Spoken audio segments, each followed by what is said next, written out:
Bien, como ustedes ven en el título de diapositivas, las escuelas del derecho penal.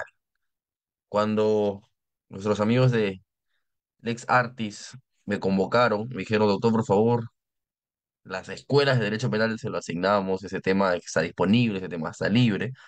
Debo reconocer que yo tengo espíritu más procesalista, más de litigante. Sin embargo, si es que no conocemos derecho penal parte general, si es que no conocemos derecho penal propiamente dicho, la parte procesal está cojeando, ¿correcto? Entonces, es de necesidad, es de obligatorio conocimiento la revisión de cómo nace el derecho penal y cómo surgen las famosas escuelas del derecho penal. Cuando hablamos de escuelas de derecho penal, me estoy refiriendo básicamente a cómo ha ido evolucionando el entendimiento de la teoría del delito, cómo ha ido evolucionando el entendimiento de cómo se puede imponer sanciones a una persona, ¿correcto? Las escuelas de derecho penal hablan sobre eso, y a eso es lo que se refiere, ¿correcto, amigos? Cómo nosotros podemos interponer el jus puniendi del Estado ante una persona que cometió un delito, ¿correcto? Bien. Ante todo, tenemos que comenzar de la base. ¿Qué cosa es el derecho penal? ¿Qué cosa es, cómo conceptualizamos el derecho penal? Eugenio Zaffaroni, el profesor Eugenio Zaffaroni, un gran jurista argentino, lo determina, lo conceptualiza, que es la rama del derecho, la rama del saber jurídico, que mediante la interpretación de leyes penales propone a los jueces un sistema orientador de decisiones que contiene y reduce el poder punitivo.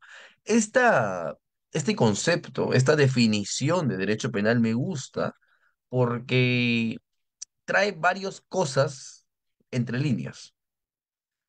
La rama del saber jurídico que mediante la interpretación de leyes, ojo, mediante la interpretación de leyes, primera idea, propone a los jueces un sistema orientador de decisiones. Es decir, que da a entender que los jueces para imponer sanciones hay un sistema, hay una metodología, hay un estudio previo. No se aplica por aplicar y que contiene y reduce el poder punitivo para impulsar el progreso del Estado constitucional del derecho. Las conceptualizaciones clásicas que ustedes van a ver en el libro van a decir que el derecho penal es un medio de control social, que el derecho penal es un conjunto de normas que regula las conductas de los ciudadanos para evitar que se vulneren bienes jurídicos. Esos conceptos clásicos creo yo que ya están pasando un poco de lo que significa el derecho penal en realidad. Este concepto de Zaffaroni define muy bien lo que actualmente es el derecho penal o cómo debemos entender el derecho penal. Que mediante la interpretación de leyes, los jueces, aquellos que administran justicia, a través de un sistema, a través de un dogma, imponen sanciones y hacen saber el poder punitivo del Estado hacia las personas. Entonces, bajo este concepto, estimados amigos, entendemos que a través del derecho penal ocurren tres cosas principales, o se realizan tres cosas principales. El primero, y que es por excelencia la esencia del derecho penal, que es castigar, imponer penas. Número dos, garantizar el cumplimiento de la ley. Por eso se dice que aquella persona que delinque, aquella persona que comete un delito, no está yendo en contra de la ley, sino la cumple la ley, porque el tipo penal, por ejemplo, artículo 106 del Código Penal, el que mata a otro, ¿la está cumpliendo o incumpliendo? La está cumpliendo, ¿sí o no? Porque está yendo y realizando las conductas que describe el tipo penal y que la castiga luego con una pena no mayor de 6, no menor de 6 ni mayor de 20 años. Entonces, por eso es que señala que mediante el derecho penal se cumple, se garantiza el cumplimiento de la ley o protege bienes jurídicos. Depende de qué teoría sigas, ¿no? La de la protección de los bienes jurídicos o de la vigencia de la norma, por ejemplo. Hay una teoría, hay una discusión de ahí de teorías. Personalmente, yo me declino por la teoría de la vigencia de la norma, porque considero que los bienes jurídicos es muy subjetivo, es muy abstracto, pero la mayoría de personas es la que siempre describe que los bienes jurídicos es el eje principal del derecho penal. Yo considero que es la vigencia de la norma. Es una discusión aparte. Y por último, efectivamente, es un medio de control social. ¿Por qué mencionamos que es un medio de control social? Y sabemos que Por ejemplo, Villavicencio Terreros, en su libro Derecho Penal Parte General, describe que el control social se divide de dos maneras, ¿no? Control social formal y control social informal. Por ejemplo, ustedes, aquellos quienes están estudiando, cuando yo era estudiante, llegamos tarde a la universidad, llegábamos tarde al colegio, ¿qué pasaba? No sancionaban, pero una sanción informal, por ejemplo, una anotación del cuaderno control, te ponían ahí alguna anotación que llegue más temprano, te dejaban afuera por un par de horas. Esa sanción es informal, por ejemplo. Pero sí, ¿y qué están haciendo? ¿Y qué están haciendo a través de esa sanción? Te están controlando tu accionar para que la próxima vez tú ya no llegues tarde. Por ejemplo, cometías alguna travesura en tu casita, tu mamá por ahí te castigaba, ¿no? Te correteaba por toda la cuadra, te correteaba por toda tu casa, te agarraba manguerazos. Ya, esa es una sanción informal, por ejemplo. ¿Por qué no recibes una sanción propiamente dicha, un documento oficial, sino que tu propia madre trata de conducirte, ¿no? Un ejemplo por ahí, por ejemplo, en mi época se sancionaba de esa manera. Ahorita los denuncian. Pero eso es un ejemplo de control informal.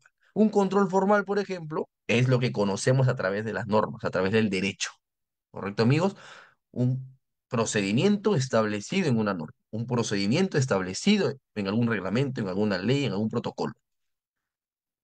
Estás en un supermercado, estos famosos Ripley, todo tu saga, y te quieres ir de la tienda sin pagar. Bueno, ahí te pueden detener, te pueden retener, como ya es un delito. Si obviamente esta prenda, los prendas que te pretende llevar, este hurto, excede el famoso 10%, ¿no? Con la última modificación. Bueno, ahí entrará el derecho penal a través de un control social formal. Entonces, bajo estos ejemplos que les he dado, estimados amigos, a través del derecho penal, aparte de imponer penas y aparte de garantizar el cumplimiento de la ley o de la protección de bienes jurídicos, según la teoría que sigas, también es un medio de control social y es el medio de control social más violento que existe. Porque recordemos que el control social y el jus puniendi del Estado es un monopolio, solamente lo tiene el Estado. Y por eso se dice que el derecho penal es ultima ratio, es de última ratio. Porque al ser un monopolio y al Estado tener toda la logística para poder imponer todo el peso de la ley, tiene que aplicarlo de forma excepcional. ¿Correcto? Cuando recién se estaban constituyendo las sociedades o recién se estaba tratando de generar algunas teorías respecto al derecho penal, derecho civil en general, porque cuando el derecho penal aún no se consideraba, o el derecho propiamente dicho, aún no se consideraba una ciencia, tratábamos, al menos desde la perspectiva penal, de buscar la razón por la cual el hombre delinquía. ¿Alguno de ustedes se ha puesto a pensar por qué el ser humano comete delitos? ¿Alguno de ustedes se ha puesto a reflexionar por qué el ser humano es- vive al margen de la ley? ¿Por qué, sabiendo aún que la conducta es prohibida, la comete? Es un tema interesante de psicología, por ejemplo, hay un curso muy bonito y que no sé por qué no se enseña en las universidades, o al menos dentro del derecho penal o de la criminología, que es psicología del delincuente. Es un curso muy interesante. Yo lo llevé cuando estuve dentro del foro castrense, por ejemplo. Policías, militares, llevaban un curso de psicología del delincuente. Tratamos ahí de entender un poco de por qué el ser humano delinque. Porque nosotros, bacán, sabemos que una persona comete delitos, la aplicamos a la teoría del delito, derecho procesal penal y imponemos una norma. Pero veamos más allá, más atrás de eso. Es muy simple decir, cometiste delito, ya bueno, chavo, a la cárcel. Siempre se dice la prevención antes que la represión. Ustedes habrán escuchado eso. Y también habrán escuchado que no se gobierna o no se controla una sociedad a través del derecho penal. No por el hecho de que aumentes penas, vas a disminuir el índice delincuencial de un estado. Entonces, estas preguntas se hacían hace muchísimos años atrás. Por ejemplo, ¿por qué el ser humano delinque? Y hay un filósofo muy importante y que ustedes habrán escuchado, César el Hombroso, ¿no? El delincuente nace, el delincuente no se hace. En esa época se creía de esa manera. El delincuente nace a través de la teoría del delincuente nato. Es una teoría que plantó Ambrosio en aquellos años, cuando todavía el derecho penal se estaba formando como ciencia. Y César Lombroso mencionaba que el delincuente nace. Hay rasgos que identifican al delincuente. Aplicar eso en esta época sería completamente discriminatorio. Por ejemplo, yo, José Arturo Mato, así como me ven, Yo soy el Callao. Tranquilamente algunos dirían, este doctor me va a robar. Bueno, esa es la teoría lombrosiana, porque el Callao se identifica con una ciudad pues que es peligrosa, que las personas de ahí son delincuentes. Seríamos lombrosianos entonces y pensarían que yo sería un delincuente. El hecho de que sea el Callao no quiere decir que voy a robar, a veces. Pero entonces, esa teoría es la que se aplica en ese entonces. La teoría del delincuente nato. Obviamente, conforme pasaron los años, esto fue evolucionando, ¿correcto, amigos? Y la teoría del delincuente nato de César Lombrosio pasó un poco desfasada. Y más allá de ser desfasada, creo yo que es un poco incongruente. No puede ser posible que un delincuente nazca, sino que tiene que haber ciertas circunstancias que no tienen nada que ver con el derecho, son circunstancias de política criminal, son circunstancias sociales, familiares, de relaciones interpersonales que hacen que la persona cometa delitos. Pero entonces creo yo que es importante hacernos esa pregunta que por qué el hombre delinque, que será discusión de otra materia porque el día de hoy hablamos de derecho penal exclusivamente, no de política criminal, no de psicología delincuente y no de aspectos psicológicos relacionados a la filosofía también. Entonces, como hemos venido conversando hace unos minutos, el derecho penal se aplica a la persona, impone sanciones, protege bienes jurídicos. Los bienes jurídicos se traducen también en intereses sociales o en bienes fundamentales, o en derechos fundamentales si quieres eh, conceptualizarlo de alguna manera. Y también, como señalamos, es un medio de control social. Pero este medio de control social, y como se señala, y a través de lo que ha señalado el ejemplo que les puse, la cita que les puse al inicio de el profesor Zaffaroni, el derecho penal se aplica a través de un sistema escalonado, a través de un sistema estructurado. Y ese sistema estructurado que lo aplican los jueces en el proceso penal se llama teoría del delito. ¿Correcto? La teoría del delito es un sistema de hipótesis que se expone a partir de una determinada tendencia dogmática. Alguno de ustedes por ahí me dice cuál es la hipótesis, o perdón, cuál es la tendencia dogmática que tenemos en la actualidad o la tendencia dogmática que tiene nuestro Código Penal de 1991. ¿Alguien la sabe, estimados amigos? ¿Cuál es la tendencia dogmática que surgió en nuestro Código Penal de 1991? ¿Alguno lo sabe? ¿Algún premio? ¿Un sorteo? Les comento. La tendencia dogmática, por ejemplo, que tiene nuestro Código Penal de 1991 es de tendencia, ustedes han escuchado el famoso escuela finalista, ¿no? Nuestro Código Penal es de tendencia finalista. ¿Y qué es eso?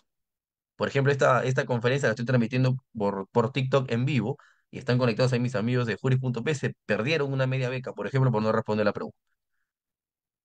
Pero, como les señalo, la teoría del delito, y según Muñoz Conde, en el año 2002, planteó en su libro que la teoría del delito es un sistema de hipótesis que exponen a partir de una determinada tendencia dogmática. ¿Y por qué señalan o por qué se dice a partir de una determinada tendencia dogmática? ¿Que cada cierto tiempo cambia? Que, o sea, en Perú se aplica finalismo y en otro país se aplica otra cosa.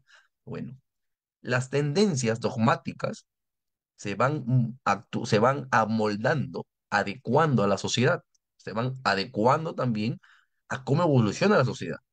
Porque la sociedad que estamos ahora en el año 2024, hoy 4 de abril del 2024 a las 8:29 de la noche, para que no crean que es grabado, no es la misma que se aplicaba hace 100 años, por ejemplo, en los años 1900, 1800, en la época del virreinato, en la época del Imperio Romano, por ejemplo, si nos vamos más atrás. No es lo mismo la sociedad, no es lo mismo las conductas, no son lo mismo los criterios.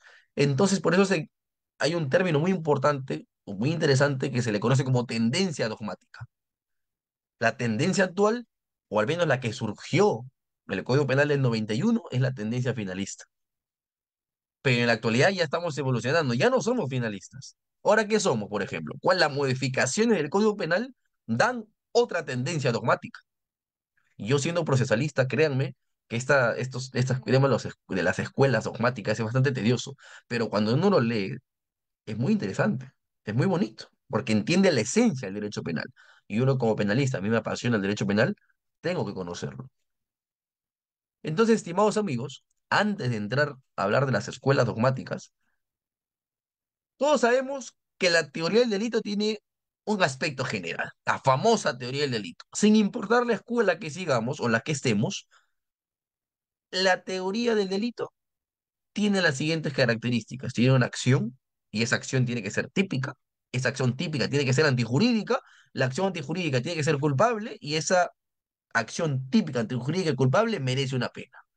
Pero ante toda teoría del delito, independientemente de la tendencia dogmática que sigamos, tenemos un aspecto positivo y un aspecto negativo. Ustedes saben que la acción, obviamente el aspecto positivo es cuando la conducta realizada tiene apariencia delictiva, pero también tiene un aspecto negativo, que es la ausencia de acción, lo que mi profesor de la Católica, por ejemplo, Romy Charla, determina la fea. Fuerza física irresistible, estado de inconsciencia y acto reflejo. Son los actos, actos de la persona, las acciones que no tienen connotación penal. Así tenemos la tipicidad también, donde se analiza, por ejemplo, que no haya ningún filtro de la imputación objetiva, pero también tenemos aspecto negativo, que es el error de tipo. La antijuridicidad de igual manera, con sus causas de justificación, la culpabilidad con su error de prohibición y la punibilidad con las excusas absolutorias o con las condiciones objetivas de punibilidad. Entonces, hasta el... Y aquí, como ustedes pueden ver, es un sistema escalonado de análisis, porque si la acción tiene algún aspecto negativo, ya no se analiza la tipicidad. Si la acción es típica, ya no se y tiene alguna causa de justificación, ya no se analiza la antijuricidad. Si la acción típica antijurídica tiene alguna causa de error de provisión, por ejemplo, ya no es culpable y por lo tanto no merece una pena y no habría delito.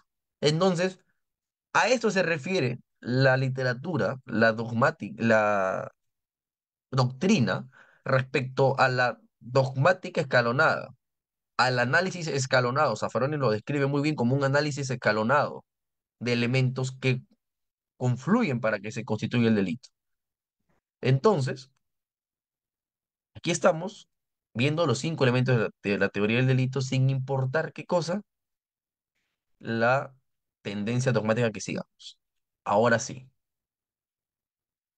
estas son las tres tendencias dogmáticas que hemos tenido, al menos las conocidas o las más conocidas, las más famosas, las que más se han profundizado a lo largo de la historia del derecho penal. Qué miedo. Tenemos la escuela causalista, la escuela finalista y la escuela funcionalista, estimados amigos. Son las tres tendencias dogmáticas que hemos tenido en la actualidad hasta la fecha. Y seguramente, conforme pasen los años, existirán algunas otras tendencias, pero en la actualidad son estas. Seguramente en sus clases de Derecho Penal parte general en la universidad, como no, recordando aquellas épocas de estudiante de cachimbo, cuando llegaba Derecho Penal uno, pues estudiaba la parte causalista, la escuela finalista, la escuela funcionalista, y algo me acuerdo de eso.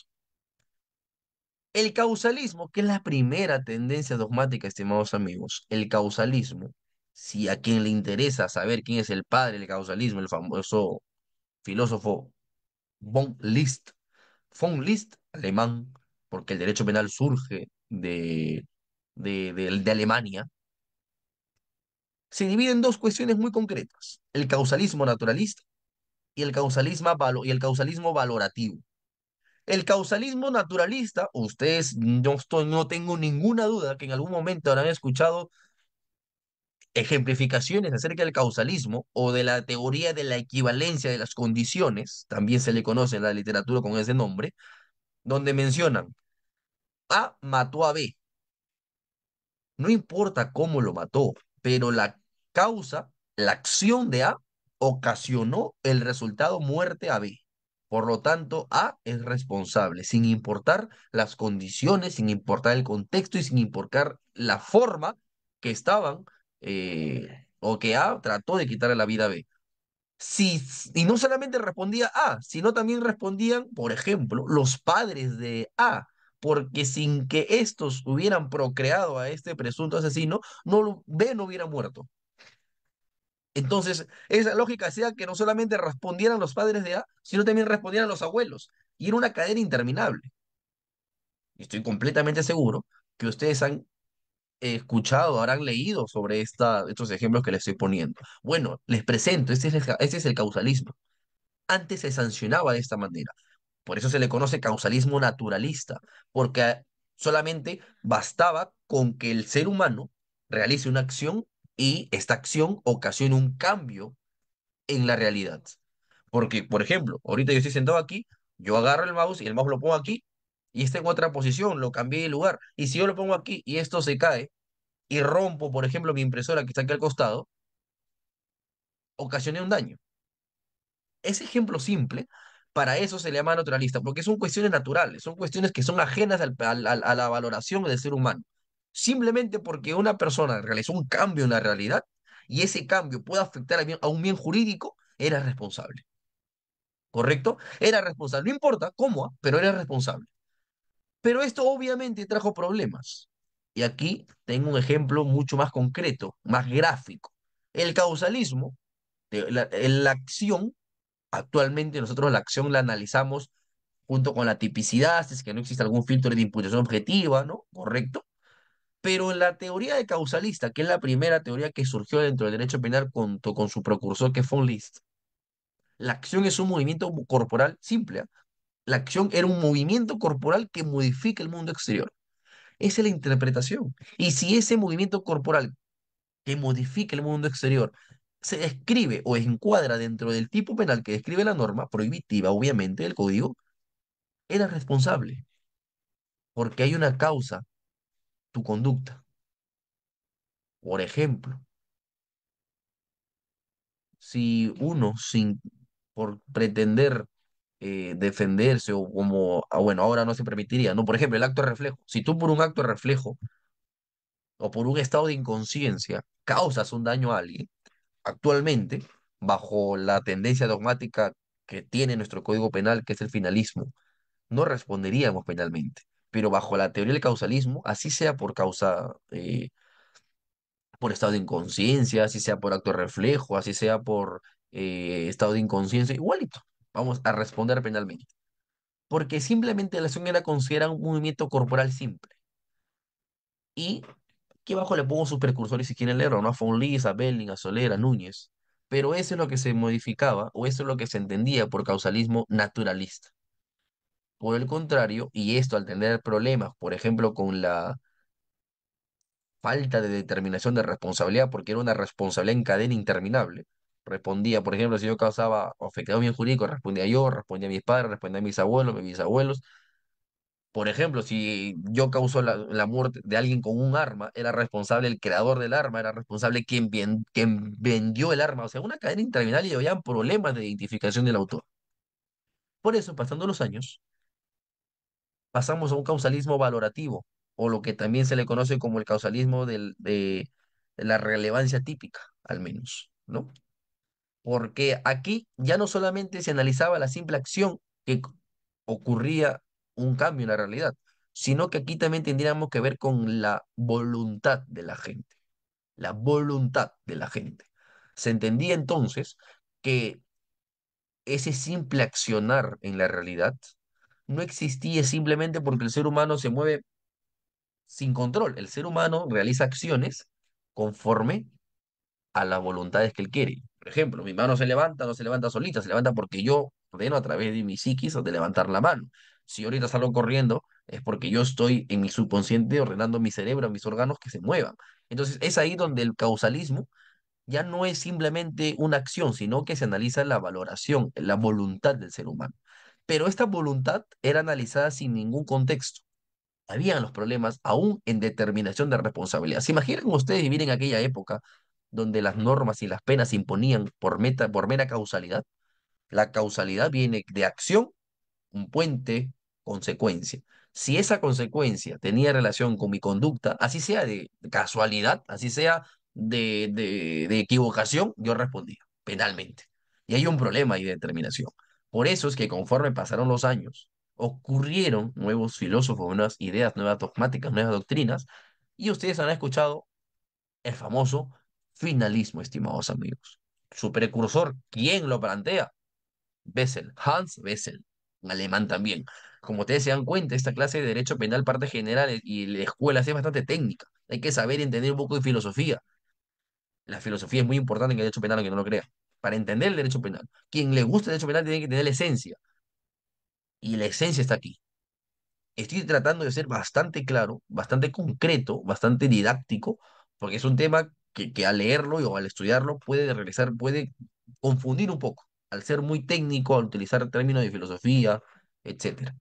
Pero Hans Bessel planteó que toda la conducta humana, ¿correcto? Para ponerlo en fácil, no me gusta ponerme sabroso con los técnicos, con las palabras técnicas, en fácil, Hans Bessel mencionaba que toda conducta humana no solamente se realiza porque se le da la gana a alguien, por ejemplo, manejar un auto o causarle la muerte a alguien, o realizar cualquier conducta en la realidad no se producen por suerte o por arte de magia.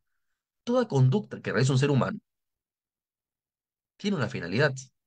Si yo estoy aquí ahorita en mi oficinita sentado con ustedes exponiéndoles, no es por cuestión de la realidad, sino que mi finalidad es venir aquí, sentarme en mi computadora, abrir mi Zoom, exponerles. Esa es mi finalidad y mi accionar ahorita.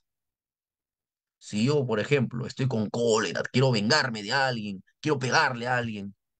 Ahorita, por ejemplo, cuando juego pelota, ¿no? Yo, cuando juego mis pichanguitas con los míos, con mis amigos, soy bastante picón y hay veces donde pierdo y me da cólera a una persona. Y voy a querer, pues, a patearle con todo. Mi conducta, mi accionar tiene una finalidad. ¿Mi finalidad cuál es? Por ejemplo, patearlo en pleno fútbol, lesionarlo, sacarlo del partido. Entonces, ¿mi conducta tiene una finalidad o no? Entonces, ya no solamente mi conducta tiene una connotación natural, sino que ya tiene una finalidad. Toda conducta dentro de la sociedad, todo accionar tiene una finalidad. Estoy poniendo otros ejemplos bastante clásicos, bastante cotidianos para que se entienda lo que quiero oír, ¿no? Entonces, toda conducta tiene una finalidad y es ahí donde se realiza el finalismo, donde no solamente las conductas son naturales, sino que aparte hay una voluntad, el famoso dolo cognitivo, el conocimiento más la voluntad. Y es ahí donde esta teoría ha primado por muchísimos años, estimados amigos, y aquí algo mucho más gráfico, un grafiquito que he tratado de que se entienda. El finalismo a través de Hans Bessel menciona que el hombre puede autodeterminarse. Obviamente, esa autodeterminación significa poder actuar de otro modo, poder actuar conforme lo que está buscando, el objetivo que pretende con ese accionar. Y el significado de la acción ya no es solamente una mera acción natural, sino una acción estructurada, lógica, objetiva, es decir, con un objetivo, con una finalidad, buscando algo, ¿correcto? Y obviamente toda acción pertenece a la naturaleza porque genera un cambio, pero ya no es solamente analizarlo porque ocasionó algo, sino por qué murió. A mató a B, ¿por qué lo mató? La conducta de A fue quitarle la vida a B, correcto, pero ¿cuál fue el contexto? Puede ser por legítima defensa, se estuvo defendiendo, ¿o no? Puede ser. Puede ser porque evitó que quiten la vida a alguien, un familiar, también legítima defensa a terceras personas, indirecta como se le conoce. Entonces, es ahí donde el análisis es distinto. Y conocemos, como actualmente la conocemos en el derecho penal, la acción, que no tiene que haber ningún aspecto negativo de fuerza física irresistible, estado de inconsciencia, acto de reflejo. La tipicidad tiene que estar fuera y alejada de cualquier filtro de imputación objetiva, como ustedes seguramente lo conocen, que es la prohibición de regreso, el principio de confianza, autopuesta de peligro de la víctima y riesgo permitido, ¿no? Fuera de eso, si no hay ningún filtro de imposición objetiva, bueno, la conducta es típica. Vamos a ver si es que no hay ninguna causa de justificación, antijuricidad.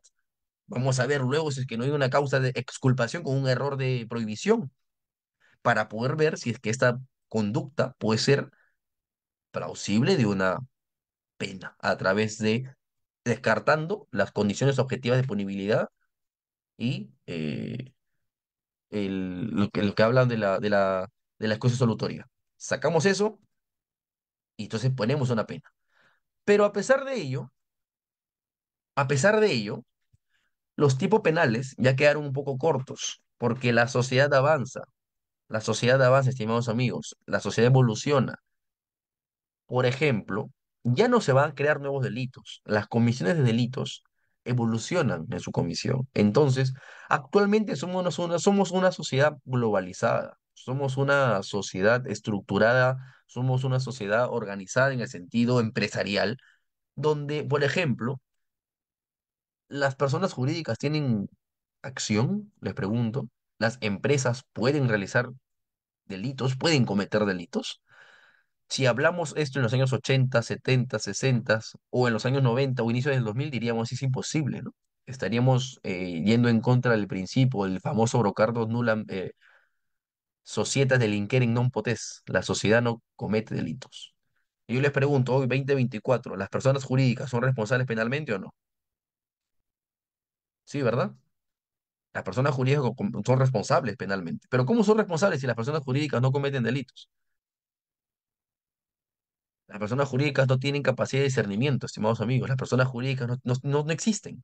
Es un ente ficticio. Existen en un papel, ¿correcto? Entonces, es ahí donde uno dice, creo que la sociedad ya cambió.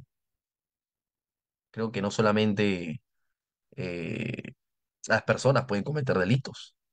El Código Penal sanciona conductas realizadas por personas jurídicas o conductas realizadas por seres humanos, por individuos, por sujetos de derecho de carne y hueso. De carne y hueso, ¿sí o no? Y actualmente no vemos que las personas jurídicas pueden cometer, por ejemplo, lavado de activos, las personas jurídicas pueden cometer delitos de corrupción, las personas jurídicas pueden cometer delitos de estafa, las personas jurídicas pueden cometer cualquier delito. Y es ahí donde entramos a la nueva tendencia, estimados amigos, el funcionalismo. El funcionalismo le obliga, estoy tratando de ser bastante gráfico, estimados amigos, si no me entienden, les juro que me retiro el derecho. El funcionalismo se resume en que el legislador ya no solamente tiene que crear normas graficando la conducta, sino tiene que analizarlo junto con la política criminal, tratando de solucionar problemas que existen en la realidad. La realidad avanza a una velocidad más lenta que el derecho, y eso es por propia lógica. Entonces, el derecho tiene que tratar que adecuarse a la realidad. Por eso es que hay muchas modificaciones y tantas modificaciones. El Código Penal de nosotros, vigente, el de 1991, surgió finalista, porque era la tendencia en esa época. 90, 91, 2000, 2005, 2010. Actualmente, las modificaciones han sido tantas que el Código Penal, a mi parecer, ya tiene un corte funcionalista. Por ejemplo, delito de minería ilegal. Ustedes, yo, ¿podemos cometer el delito de minería ilegal o son cometidos por las empresas mineras grandes que tienen la capacidad logística para cometer estos delitos? Las cometen las empresas. El delito de lavado de activos lo podemos cometer nosotros, sí, efectivamente, pero ¿ante quiénes hay quién hace que la comisión del delito de esta complejidad sea mucho más accesible? No son las empresas, no son las sociedades organizadas, las famosas empresas offshores, las famosas empresas fantasmas, las famosas empresas fachada. Ahí está, la sociedad está evolucionando. La comisión de delitos ha ido evolucionando. Por lo tanto, tenemos que hacer algo para que la aplicación de la pena sea mucho más eficiente. Bueno, ¿ustedes han escuchado a Roxin o no? Bueno, Roxin con Jacobs plantearon el funcionalismo. Y de aquí seguramente podría hablar yo un funcionalismo mesurado, funcionalismo radical, que en realidad sería confundirlos más, pero voy a ser bastante concreto. Funcionalismo obliga al legislador a que cuando vaya a tipificar alguna conducta penal, no solamente tome en cuenta la conducta hablando de acción como tal, sino que esa acción tiene que tener una finalidad junto con el finalismo y aparte tiene que ir acorde a las políticas criminales que tenemos, ¿correcto? Y aquí voy a poner un ejemplo claro. Lo que yo les decía hace unos segundos, hace unos minutos. La persona jurídica no comete delitos, la persona jurídica no tiene manitos. ¿Cómo uno priva de la libertad de una empresa? Por ejemplo, ¿cómo van a meter a una prisión a una empresa? Digo yo. O ustedes vayan a ver, vayan a Odebrecht y metan a prisión a una empresa. ¿Cómo lo hacen? Si no tienen manitos, no tienen capacidad de discernimiento, no tienen nada. Es una empresa ficticia, es un ente abstracto, es un edificio nada más, que hoy está aquí, mañana está en otro lado. Bueno, la norma le otorga facultades a la empresa. Le dice, la empresa tienes que organizarte de tal manera A, B, C y D para que no vulneres bienes jurídicos de terceras personas. Por lo tanto, a través de la norma, Las personas jurídicas tienen conductas y eso lo realiza el funcionalismo. Ahora, el societas del inquere non potes ya no está vigente en la actualidad. Las personas jurídicas sí cometen delitos, ¿correcto? Y esto es una estructura tratando de resumir un poco lo que hemos hablado. El funcionalismo quiere decir que la pena, que la sanción o que la conducta no solamente tenga una finalidad, sino también una función, ¿correcto?